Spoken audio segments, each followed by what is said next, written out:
This is WAW! What a week. What a week. PoliTricks.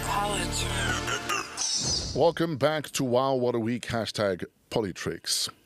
If we named a road after our next guest, it wouldn't be a major highway or anything of that sort for that matter. It would probably be something straight, short, and to the point. Not because we don't value him, but because that's how he helps us understand politics. Please give a warm welcome back to Botsang Modimowame Moiloa. Another reason we wouldn't call it Botsang Modimowame Moiloa Drive, because it would be a very long sign. It'll just be a B Moiloa Drive. Because we're going to run out of Lizenkelele that we have to print your name on. Morning Fresh and the followers and the viewers. Look, they must now come and change John Foster Drive. You know, every time I go home and I have to drive through John Foster Drive into Centurion. Yes, sir. And I was telling people that should be renamed Botsang Moiloa Drive. They might as well. You know, and they don't have to wait for me to die first and to recognize the contribution I've made to the country. But yeah. Winnie Mandela Drive.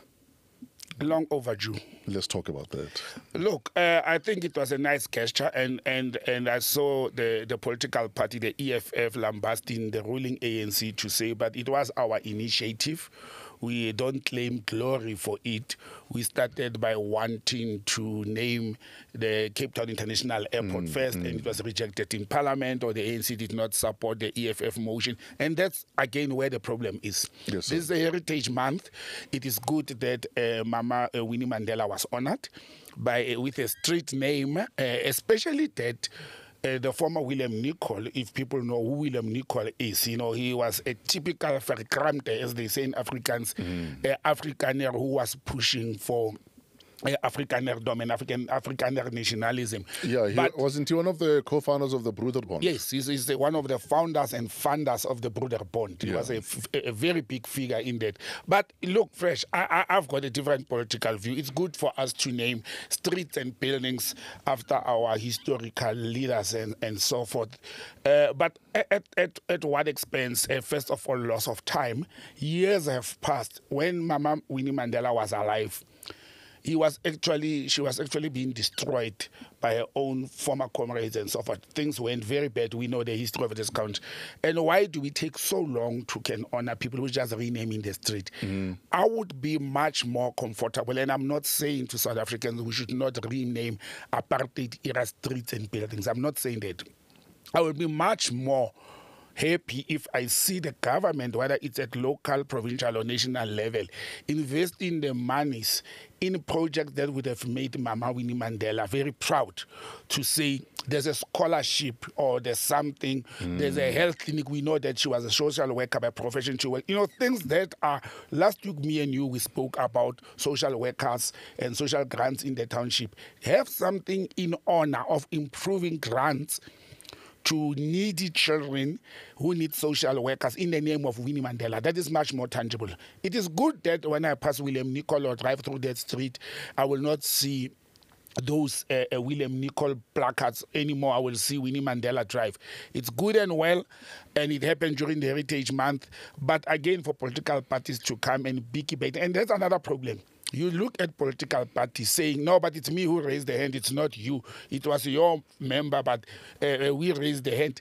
What nonsense is that? These political parties, they still don't understand that we are supposed, or they are supposed to exist for the best interest of the nation, or the members, or the community, or the voters. Not to say who did this right, yes, they can talk about who did what wrong. But if something is right, it doesn't matter who did it right. We should just embrace it as a nation. There's a time and place for political point scoring. Exactly. And that's cheap point scoring to say who brought up that name. I mean, fighting over the name. It's like the DA and ANC fighting over Nelson Mandela. You know, it is the DA that talks of Rolihlahla Mandela more than the ANC these days. You know, they've painted Nelson Mandela blue.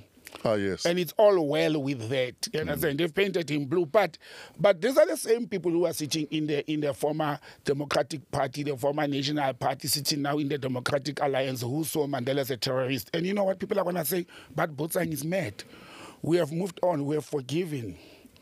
The only forgiveness that Africans should accept from colonial settlers is the return of the land. If they don't do that and share in the wealth of this country, all these symbolic gestures that we are seeing, they are not actually honoring the liberation movement struggle fighters like Winnie Mandela. They are not honoring them by just renaming streets. I mean, you look at a giant like Robert Sobukwe.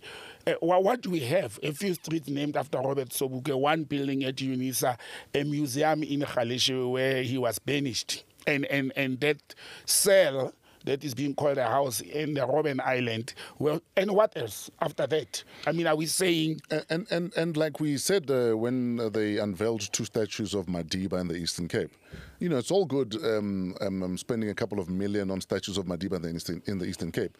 But if people are not getting services, exactly, which is what Madiba stood for, exactly, then you're doing nothing in his name. And that's why I'm even suggesting that what they could be doing with this money, by the way, to change the name of a street, it's not only those placards and boards, it's Google Maps. It's everything. It's everything else. It's us now getting to know about that and, you know, people living in those streets and all that.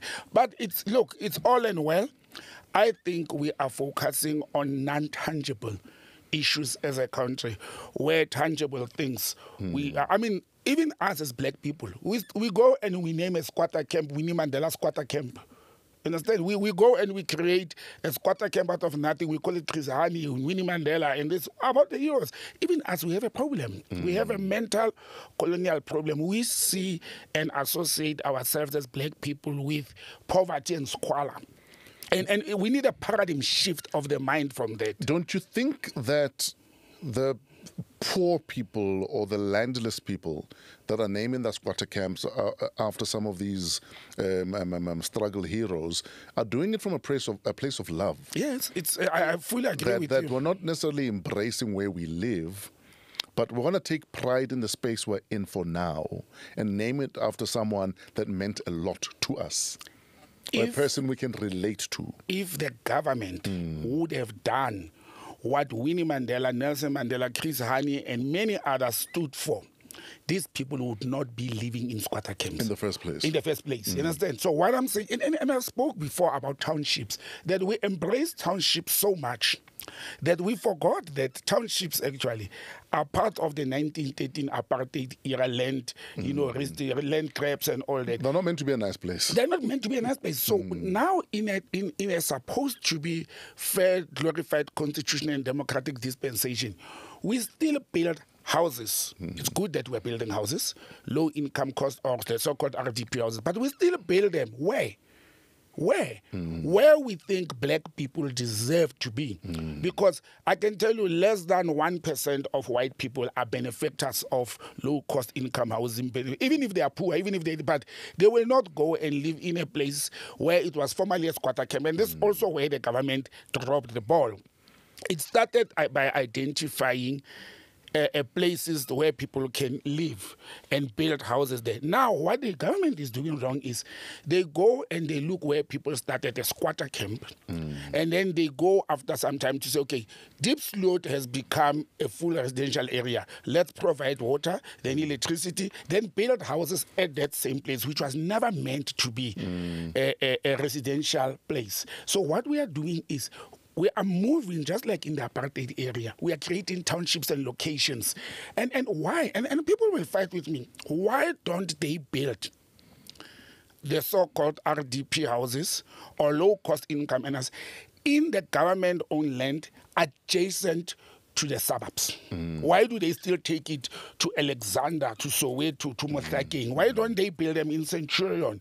You know, why don't they build it in Sandton? Inside, why don't the government build inside Sandton? So what I'm saying is we are actually recreating and endorsing the segmentation of people by class. And this class in South Africa, sadly, it's race.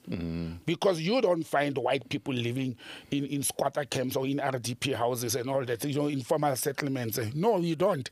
So we are actually endorsing what has become a problem. We are continuing with what apartheid created. And people will say, no, but if they build RDP houses next to your mansion, Botsang, your mansion is going to lose value. But that's not, the government is not, it's not supposed to care about the value of my house. The government is supposed to care about service delivery, about making sure that people live where the jobs are, live where the services are. You know, Fresh, and I know, I hope the city of Tshwane doesn't get angry with me, but it's okay. I looked at how the people in Soshanguve, Olivenhout-Bosch, Mamelodi, and Atteridgeville and other surrounding areas of Tshwane, the rubbish has never been collected since the strike. Where I stay, city of Tshwane, is collecting rubbish every week. It's changing bulbs, it's cleaning the streets every week. Now that is discrimination. People can't come and tell me that because I stay in Centurion, I'm a better person than somebody staying in Olivenhout-Bosch. He's still a human being, he's still a South African, he still pays rates and taxes. Even if my rates and taxes, people must not say rates and taxes in townships are cheaper. No, it doesn't work like that. The municipal bylaws are very clear.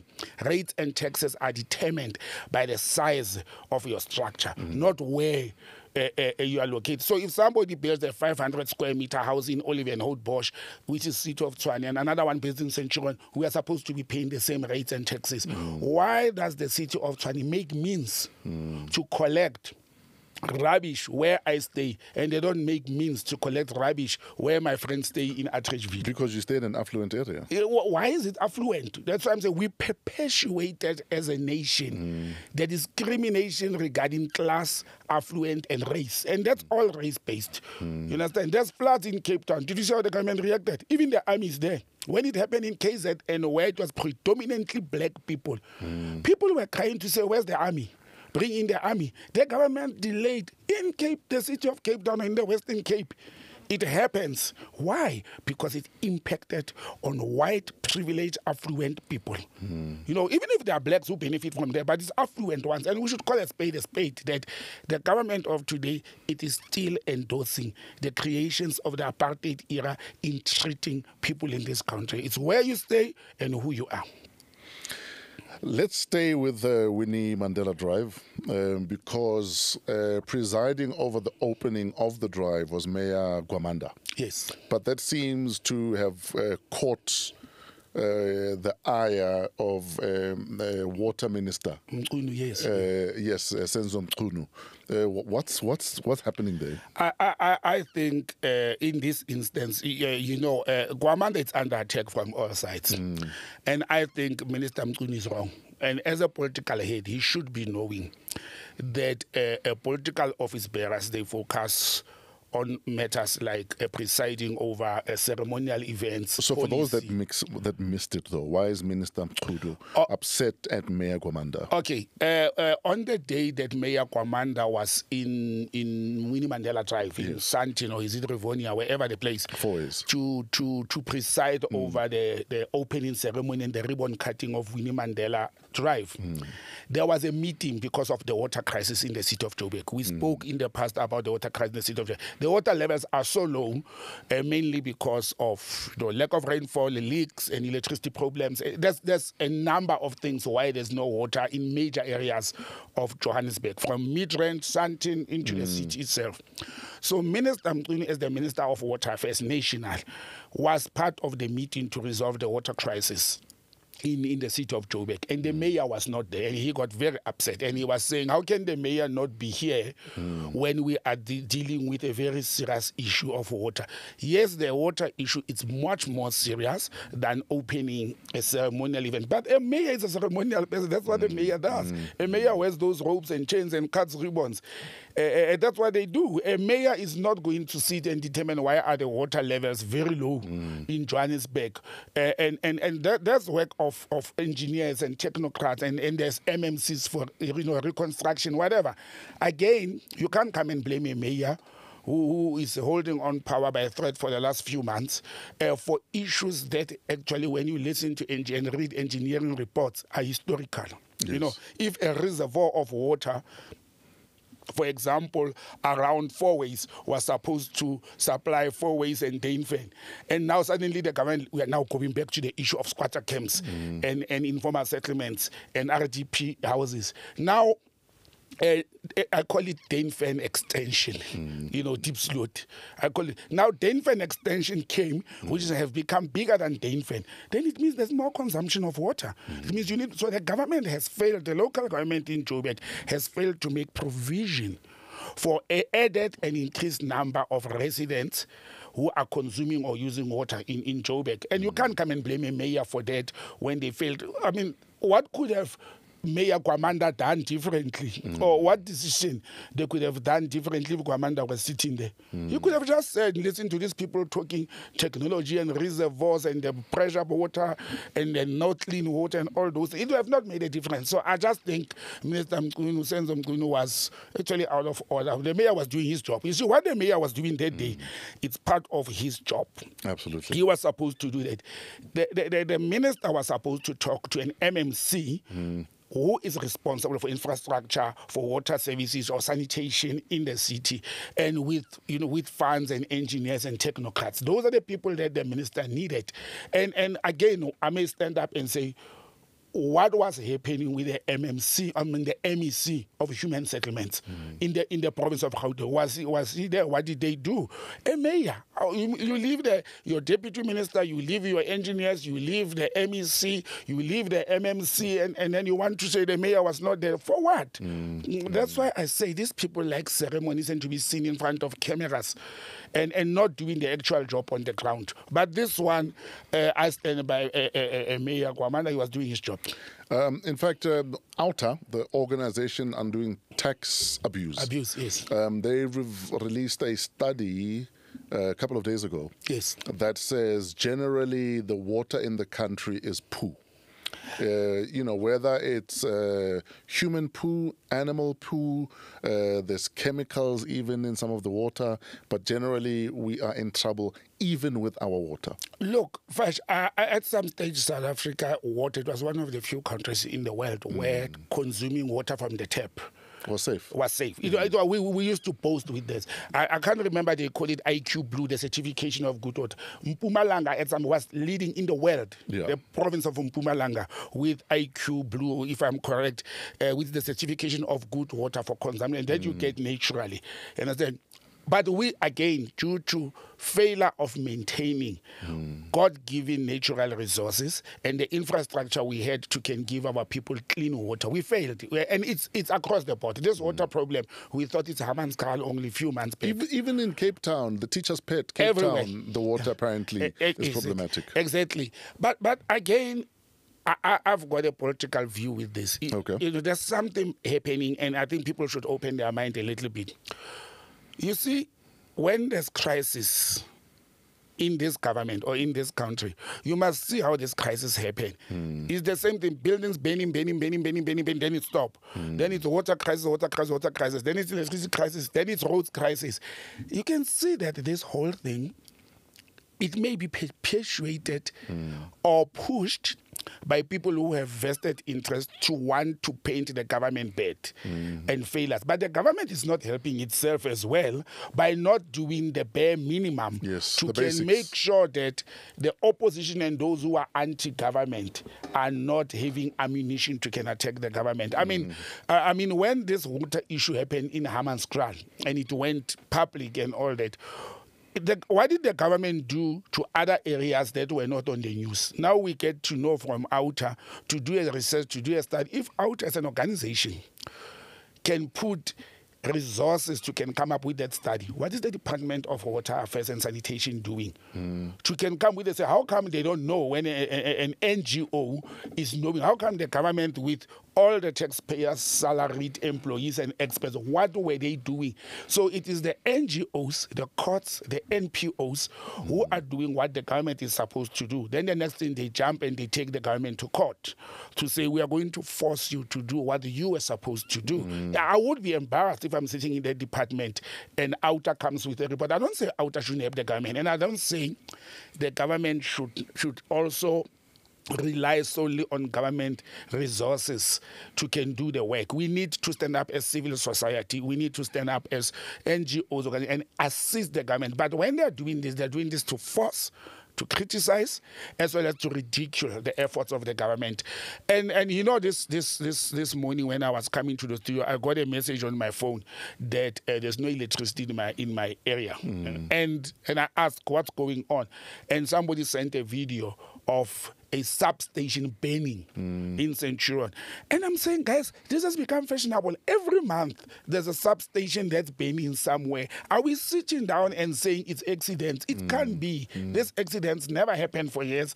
And suddenly every month there's a substation somewhere that must burn down and there's no electricity in a certain area for 3 to 4 days. And then who's benefiting? I always ask, when there's crisis, ask yourself, who is benefiting? Follow the money trail. Follow the money trail, you will have an answer to your problem. Absolutely. Yeah. There is a new political party. Yes, another one. I told you the ballot paper had 600 and something names because there's individual names, but we are sitting with over 50 political parties in South Africa now, registered political parties, over 50. So what's the new one? The African, the name is very difficult. I don't know who coined that name. The African Reclaim. It doesn't make sense. There's no rhythm in that name. There's too much Africa. So what is it? Africans Reclaim. No, but it's obvious. If you have 2 A's in your name, you're going to be right at the top of the ballot paper. Right at the top. If they could have come up with with 3 A's in the name, they would have done that. Yeah, they would have done it, but I think they will still be in the top. I don't recall any party with 2 A's at the beginning, so they'll be the first party. And by the way, this political party is another breakaway from the ANC. Okay. It is the former Umkhonto weSizwe military generals that came obviously after 1994, who were generals. And all the top rank of the party is the former generals of the South African National Defence Force, retired generals, who have been complaining. And look, they've been talking about this thing for the last 2 years at least. And if not more, and they've been saying the African National Congress is not doing what Umkhonto weSizwe, was formed for, what they fought for, what their guerrillas and cadres and comrades died for, and therefore they are now going to, they've registered officially the political party. But remember, we never spoke about it. 2 weeks ago, there was also another one that is being registered, the Umkhonto weSizwe Veterans something, and MK is taking them to court for using the name Umkhonto weSizwe. So the AAR, which is Africans Reclaim party, is talking African nationalism, is talking about taking back the land, it's talking about everything that the ANC was formed for initially. And again, the ANC is imploding, the ANC is destroying itself, it's eating itself. It's like cancer. It's eating itself because all these mushrooming political parties, and we saw that they have an impact. Look at what the ATM is doing in parliament. I mean, ATM is one small party, I think, with 1 or 2 seats in parliament, but we hear the voice of ATM more than of Zungula, more than we hear the IFP and other old parties of Reverend Mishas, which are having, bigger numbers and cope with their 2 seats.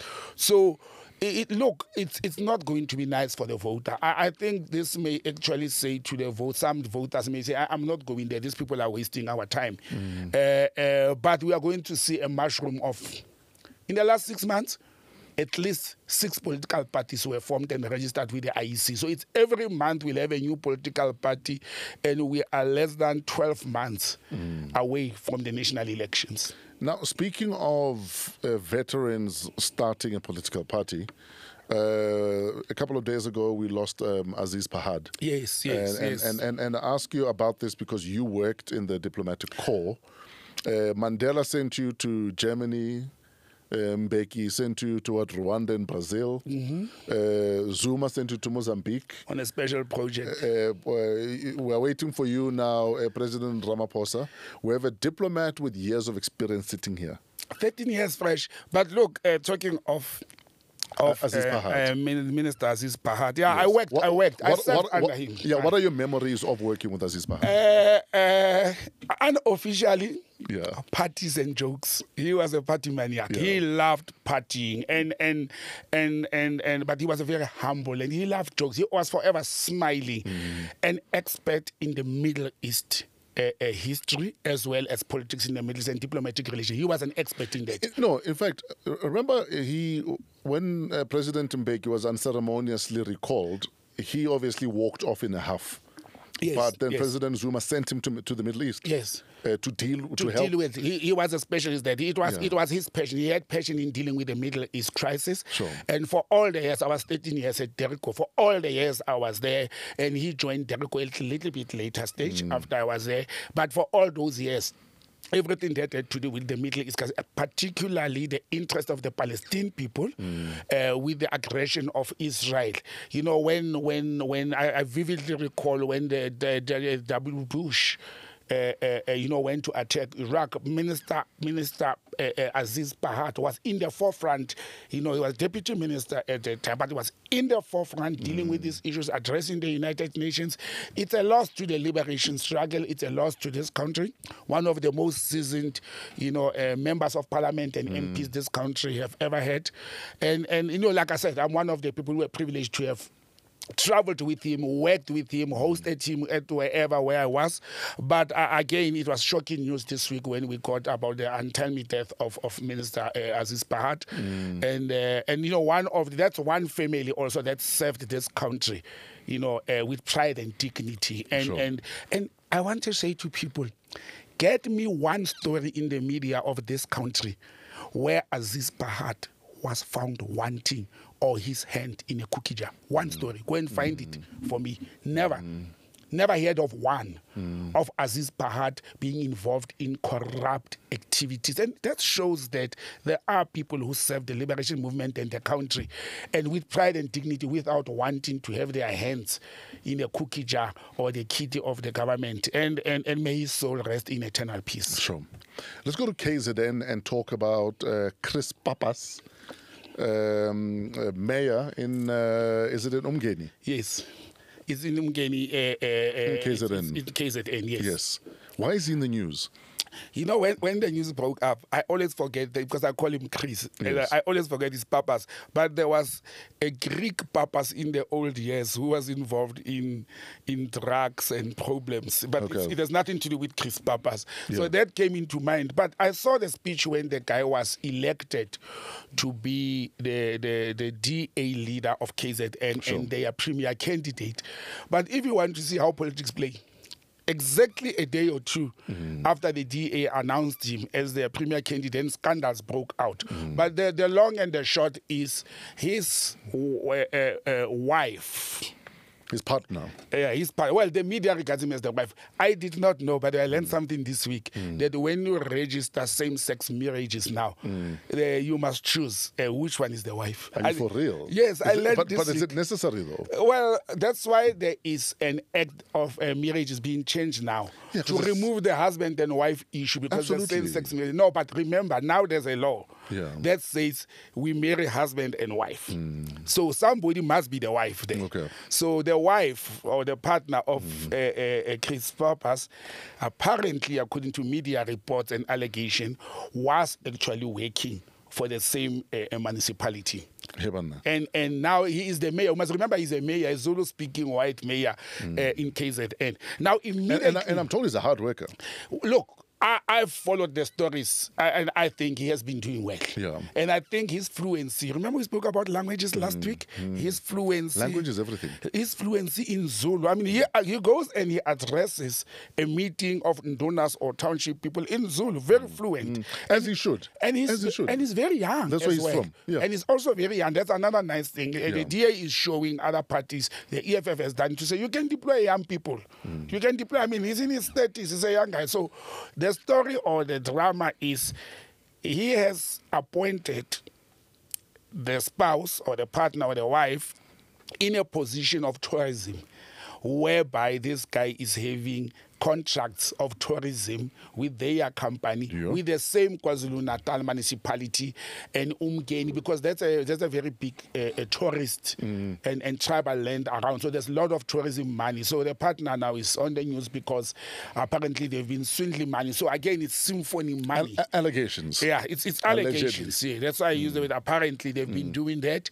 And that's why Chris Papas is in the news. The DA and Chris Papas must pray that these allegations are not true, because if they are true, it's going to have a very, very bad impact on them and on him as a person who has been loved by that area. For him to be elected a mayor there, it means the people at Covenants. And look, reports that we received in the past was that he is doing very well, especially for black people. But they were very smart to put a white mayor to serve the black people, and he did it diligently and excellently well. But now if allegations come out to say, no, this was a smoke screen, the main chunk of the money was going through to the spouse or the partner, then we are having a problem with it. But I think we should wait and see if there is meat on these allegations, if there's facts, and then we'll unpack it as it unfolds, because it just came after he was announced as the DA leader in KZ. Sure. What's happening in Ghana? Yeah, let's leave the country a bit. What's happening in Ghana? You want my honest opinion? You know, Ghana is the black star of Africa, the first African country to gain independence, led by Dr. Kwame Nkrumah, an Africanist. Remember, Ghana is also surrounded by these ECOWAS countries that have taken by military... The coup belt. The coup, you call it the coup belt. Yeah, in fact, Ghana is wearing a coup belt. Around its head or waist somewhere. Yeah. So the president of Ghana actually did something very embarrassing. There's a videos that are circulating. Okay, he had a meeting with his counterpart, or not even the counterpart. He had a meeting, a diplomatic meeting, bilateral meeting with the United States of America. And the president of Ghana did not even meet Joe Biden. He didn't even meet the deputy. The deputy received him, and he was meeting intelligence and military generals of the USA and addressing them. Now, you can see that this juncture already there. First of all, there was 13 trillion US dollars that was allocated to Ghana. Okay. To assist it in securing its borders and all that. But who is threatening Ghana? The president of Ghana is saying, due to coups around us, or the coup belt around us, our waste is getting, shrink now, and therefore we need help. So he runs to the USA to say they can bring their military into Ghana in order to aid Ghana to protect their sovereignty against, number one, these military leaders in Burkina Faso, Mali, Niger, and others. That's the first thing. The second thing is they lament that these countries have been working with the Wagner missionaries in that area, and therefore Ghana feels threatened. And my question is, what is the AU keeping quiet for? Why didn't he approach? He's actually, if I'm not wrong, very close to the Nigerian president who's chairing the AU. Why is he not raising those matters at the AU? Why is he jumping ECOWAS, the regional body, to go and seek help from the United States of America? That we know very well that once somebody calls America to say, come and fire bullets and cannons and bombs, Americans get excited over that. They're ready. They are ready and they love that. And I think it's an embarrassment of the president of Ghana to go and seek military intervention. He's not even being threatened. He just said the presence of Wagner and the coups around the borders of Ghana are threatening his people. But, I've been following the news from West Africa. The Ghanaian people are actually not happy about his contact. And I think the Ghanaian people should rebel and revolt against their president. I'm not condoning any war threat or what, but if an African leader and president goes and become an imperialist puppet, because he was there begging, please bring armies. He is an imperialist puppet. He is no difference. The challenge and the problem we are sitting with is those military generals or captains in Burkina Faso, in Mali and all that, they rebelled and they toppled government of puppets that were saving France. He goes to America to ask for help. Instead of condoning these youngsters to say, you have chased out the puppets now, let us establish democracies and elect people that can lead. He goes, he wants to endorse. That's why the president of Nigeria and the president of Ghana were the very first African Union leaders who called for military intervention when there was a military coup in Niger. And I don't think it's the threat. I think America needs a springboard. I think France, the US, and the UK, they need a springboard in that area to can counter the anti-West that is growing in that area, and the Wagner group from taking over and being much more stronger. I think that's what they do. And Ghana is playing into very unsafe hands. They are playing into the hands of Americans who are warmongers, who are war ready. And we know what America does when they go and put military camps in an area and a war starts. They destroy everything. Look at Libya today. Look at Afghanistan. Look at Iraq. Look at Iran. Wherever they live, they destroy. And I don't know why would the president of Ghana, a respected country like Ghana in Africa, goes and plays into the hands of the American military and saying they should come and establish them. We are trying to chase the Americans and their military barracks out of our continent so that we can resolve African affairs with African solutions. No, he's inviting them. It's a week ago where his counterpart in the DRC was telling the United Nations forces, peacekeeping forces, to pack and go. He goes and he does the opposite. He calls another country that is known to be destroying and to like killing people to come and cut us. We are threatened. Who has threatened Ghana? Who has threatened Ghana in those countries? Nobody has threatened Ghana. Actually, Ghana has never been to a war. Ghana has never been to a war. They got their freedom very well, like Botswana, if it's freedom. They've never. Who has threatened Ghana? Nobody has threatened Ghana. Why is he paranoid? I don't think he's paranoid. I think his imperialist handlers are handling him well. I saw it coming when they started giving $13 trillion to say Ghana needs help for economic development and infrastructure and border security. Out of the blue, America wakes up. It doesn't. But I'm very surprised that ECOWAS, the regional economic body there, and the toothless African Union are quiet about the conduct of one of the member states to can invite insurgents and military country to come and guard Ghana. Does Ghana mean they can't guard and take care of their own borders? They have to ask the big brother America to come and assist them. The next thing the British will say, but we are a former colony, we can come and help. They will volunteer that help. We'll put up a base there. They'll put up military bases. And it's a very embarrassing, I must say, very disappointed with the president of Ghana. And I will not mince my words. He is an imperialist puppet. He conducts himself like that. You must watch the video fresh. Even the way he was talking, you could see like this guy is like he's remote controlled. I lose respect for such leaders, and we should not be afraid to call them what they are. Because the problem with us in Africa is this thing of adults are talking. You don't talk like that to a head of state. You must prostrate. What do they call it? There must be some decorum. Take your sporty and twist it in your head. Yeah. And look, a puppet is a puppet. A traitor is a traitor. And the Ghanaian president, where we are sitting, is the puppet of the imperialists, particularly the biggest imperialists of the world, who are the Americans. And that's it. We should call it what it is. The final story you wanted to focus on or talk about or touch on was the video that went viral of a gymnastics medal ceremony in Ireland where a little black girl was racially ignored. Abused and ignored. Yeah, because it's a whole bunch of kids getting the medals, gets to the black child, literally ignores her, doesn't see her, goes to the next one. And you can tell this child was waiting for this medal. She even looks down the queue, like almost saying, I hope you haven't forgotten about me. You know, Fresh, unfortunately we are closing on a sad note, but that's the reason I wanted to bring this in our discussion is to highlight the level of racism in the world, white racism. And we should not be afraid to call racism white racism, because black people are not racist. Blacks can't be racist. We don't know. We welcome white people. We never saw them as whites. We saw them as human beings.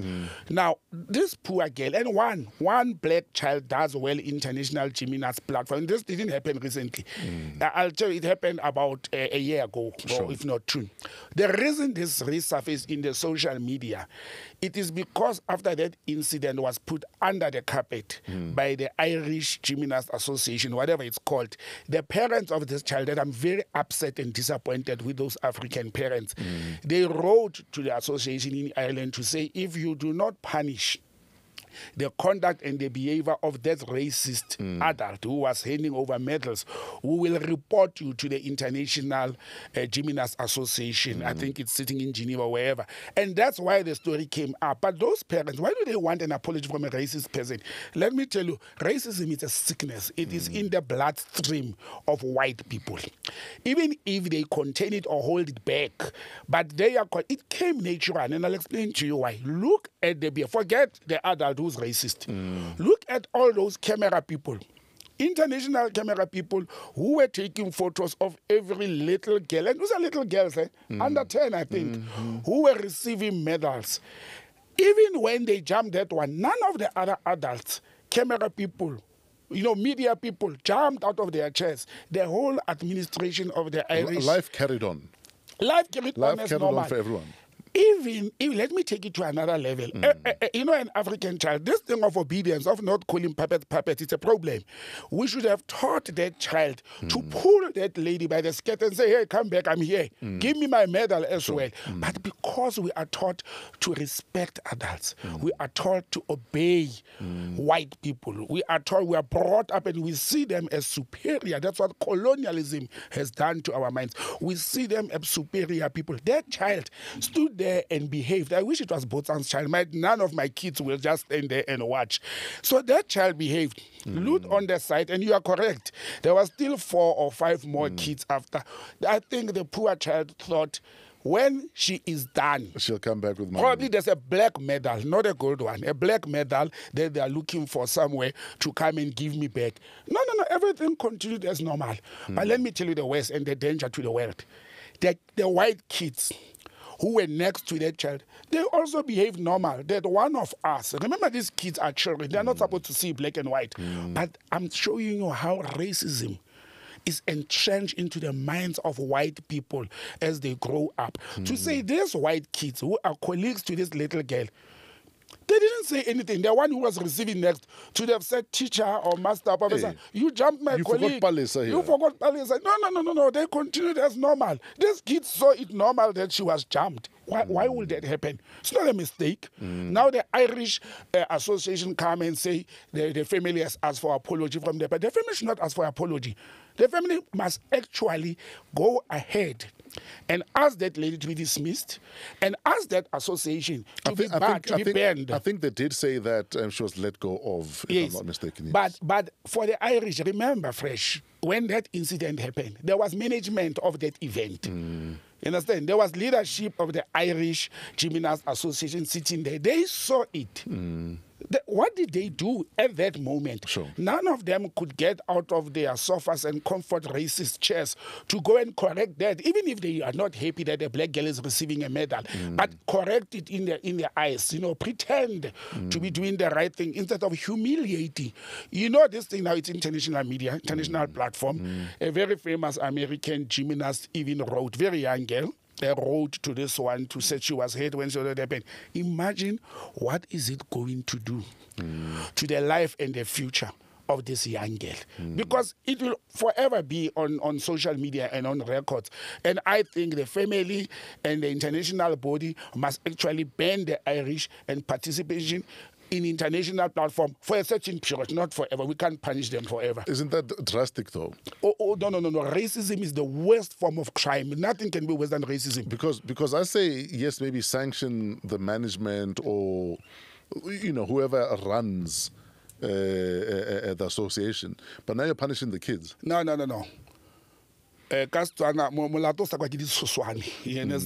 So we must punish their kids for the sins of their parents. Jeez. That's what we must do. That's how you taught people to do things right. It's the same thing as if my father, who is a pastor, at some stage in life stole church money and bought me a Toyota Cressida, and I'm sitting comfortably driving that Toyota Cressida with the church money. Then we are saying, no, the church must just punish my father for 5 years and I must continue driving this Cressida. No. They must make sure that I feel the pain for benefiting from proceeds of theft. So the children of Ireland must feel the pain for benefiting from the racist proceeds of their parents. It's happening with Russia. Russia is banned from Olympic international. Why are we not saying, no, but we are punishing athletes from Russia because of Putin political position? Why are we not saying that? Why, in this instance, we want to say, let them participate and benefit. We won't pay salaries of their management, or their management team must be fired. We can't do that. It's a collective. It's a nation. It's a collective. I think it's harsh. I think they've learned a lesson, and I think they've learned a lesson because nobody wants this kind of attention, and I don't think they want to have this kind of attention again. So they must hire you to be their spokesperson. The Irish in South Africa, Fresh, can be their spokesperson. But for me, I believe in hardline stance. That's why I'm supporting incidents of what is happening. And if anything, there's also a teachable moment that we need to make racism unacceptable anywhere, like it must be a situation where you're embarrassed. It's evil, to yes, be, to be racist. Yes, But you must be embarrassed. Look how beautiful our country is. What nearly destroyed South Africa? It's racism. Okay, at the moment we are dealing mainly with corruption. You understand? But it's racism nearly destroyed this country, of 4 seasons, of multicultures, a beautiful nation. And it was racism at the core of this whole thing. It's racism. When we started conversing today, I spoke about how allocation of houses in South Africa or locations or residence, it's based on race and it's continuing. So racism is very evil. It's inhuman.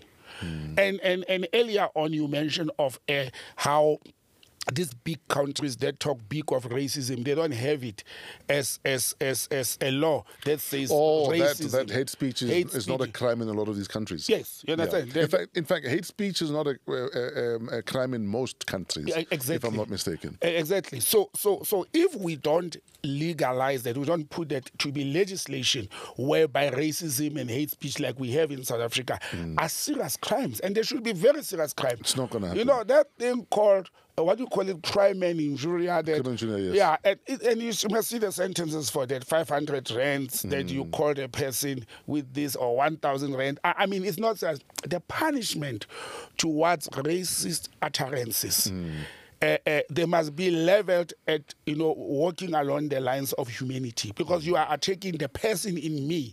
You are taking the generation and the family and my people. My humanness. So it's a human element to behave and conduct yourself in a racist manner. But really, to the Irish, I'm very disappointed that they allowed that.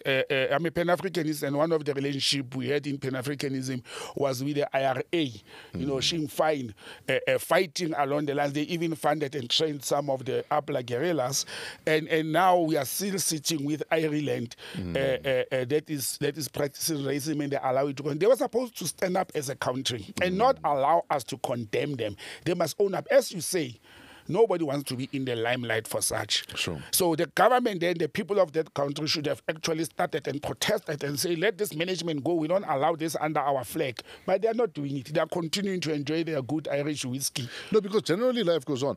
I think, Botsang, you also need to understand that, unfortunately, especially in Europe, as much as a lot of our people are risking life and limb crossing the Mediterranean trying to get to Europe, a lot of them don't want us there. Yeah. A lot of them don't like us, and a lot of them don't see us. Like, they don't literally, on the hierarchy of people you see and acknowledge, we're not on that list. Exactly. And for us to want them to accept us in their spaces, it's a different story if you're going to come to Africa and think you're going to treat me like you don't see me. But if you're not going to see me in your own country, sometimes a part of me feels like, then I mustn't force myself into that space. Well, we have grown a thick skin. I've lived in Europe. We have grown a thick skin against racism. And it's partially accepting to say white people in Europe are racist and they hate us. Some people. Well, look, I'll reserve my comment to that. But if there are 100 people and 90 are racist, everybody's racist, because there's 5 weight or there's 10, if they are not attacking. There's a Pan-Africanist saying to say, if white people claim to love us and to be on our side, when we go and we beat up the racist one, these 10 ones who are on our side, they must join us to beat their brothers and sisters who are racist. Then I will believe that they are on our side. You understand? If you don't do that, if I'm on the street and some 5 racist people are beating me up, and another, in inverted commas, non-racist white person crosses, he must take bricks and stones and knobkers to murder their brothers. That will be a sign to me to say, this person is not racist, doesn't see me as black. He sees me as a human being who needs to be defended and aided. For as long as that does not happen, for as long as the Afrikaners in Orania do not come and join us to chase Anglo-American and all these mining companies who are looting our minerals, because these people, these Afrikaners in normal common South African, they're not benefiting from these mines. They own their farm there, there. The imperialists from Japan, from Europe, from the Americas are looting our minerals. And the Afrikaners, when we say we want land They think we want their farms. No. We want productive economic land, all the land, and they must come and fight on our side. Like they did when they fought the Anglo-Boer War. Why did at that time the Boers had black people on their side fighting the British? Why? When it suited them.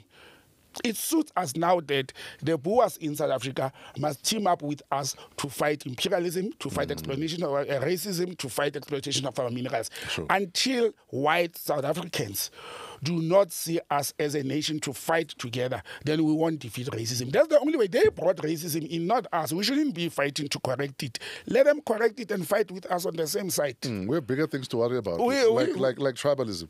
Yeah, we have tribalism. And I'm more worried about this country. I'm not even worried about racism anymore. I'm more worried in South Africa about corruption. Trust me, corruption in this country the bigger enemy right now. is the bigger enemy at the moment. Yeah. Botsang, I think let's wrap it up. Thanks, my brother. Yes, and sir. thanks to the followers and the viewers. Where do we find you on social media? botsangm@gmail.com, and we can also go on social media handles. I've tried to keep them the same one, at botsangm. Sure. And then I can also be reached on 082-485-9100 at #botsang. Hashtag PoliTricks. We are done for this week. We do it again next week. Coming to you from AMP Studios, downtown Johannesburg. Shout out to Africa Podcast Network. Pezulu works for the cinematography. Our audio imaging specialist artist, The Flo Fraser, and our guest, Botsang Moiloa. Shout out to our creative producer, Kuvesh Mohan, show producer, Keletso Mudisa King. And you can email us at waw@africapodcastnetwork.com. Have a great political week in spite of yourselves.